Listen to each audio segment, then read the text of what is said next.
అయ్యప్ప 18 ఇచ్చిన మాట ఏంటంటే,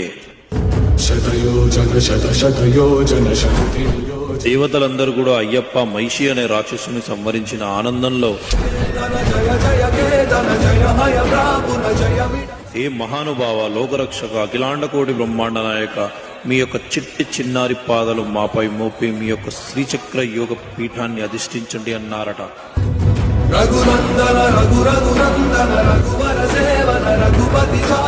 ఆహా, అలాగే అని స్వామివారి చిరునవ్వు నవ్వుతూ 18 మెట్లు ఎక్కగానే మణికంఠ అని 18 మెట్లు పిలుస్తున్నాయట.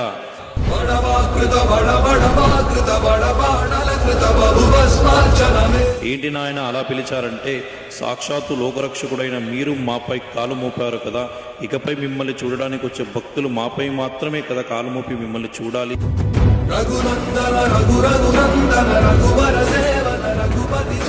మరి మీరు సామాన్యమైన మానవులు ఒకటేనా? మరి కాదు కదా. మరి మీకు తత్సమానులుగా ఉన్నవాళ్ళు మాత్రమే మాపై కాలు మోపాలి.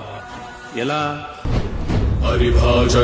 ఒక మండల కాలం వరకు బ్రహ్మచర్య దీక్ష ఉంటూ ఉదయం సంధ్యల చన్నీటి స్నానం చేస్తూ భూషయనం చేస్తూ ఏకభుక్తం చేస్తూ సదా మీ యొక్క నామస్మరణ, స్వామియే శరణమయ్యప్ప అన్న నామస్మరణతో జపించిన వారికి మాత్రమే అర్హత ఉంటుంది స్వామి.